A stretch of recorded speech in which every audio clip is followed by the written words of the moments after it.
After This, 2006, is a novel written by Alice McDermott, an American author.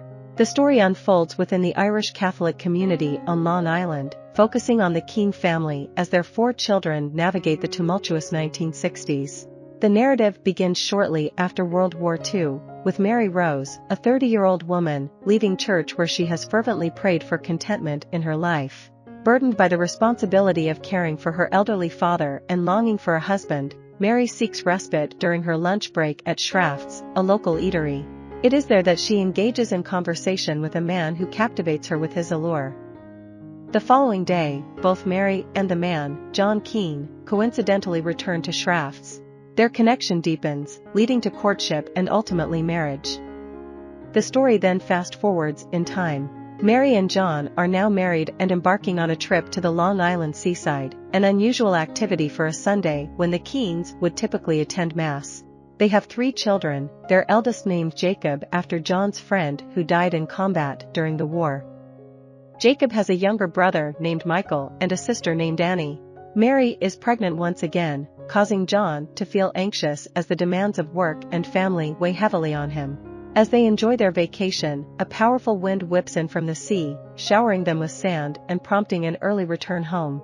Upon their arrival, they discover a fallen tree in their yard, and news of an impending hurricane reaches their ears. The next day, a neighbor arrives with a chainsaw to help them remove the fallen tree. Meanwhile, Mary goes into labor, and the neighbor, who happens to be a nurse, assists with the delivery. The subsequent section of the novel portrays glimpses of family life as the children grow older.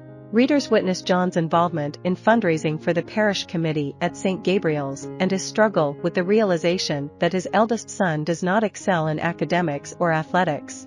Additionally, Mary invites her close friend Pauline, a lonely woman, to become the children's surrogate aunt, offering them companionship. Later on, Mary accompanies Annie to the World's Fair to witness Michelangelo's Pieta.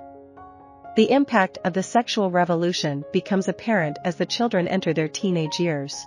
Annie, the bookish one, assists a neighbor girl in Manhattan seeking an abortion, passing the time by engrossing herself in the novel A Farewell to Arms. Michael, on the other hand, applies to a college in upstate New York, where he succumbs to the temptations of alcohol and drugs, spending more time at a local bar than attending lectures. Simultaneously, Pauline spirals into alcoholism and suffers a severe injury from a fall.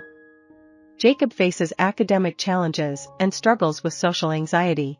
His first year of college proves disastrous, leading him to drop out and ultimately be drafted to serve in the Vietnam War, where he tragically loses his life. In the aftermath of Jacob's death, Michael undergoes a transformative journey, overcoming his addictions and embarking on a path to become a teacher.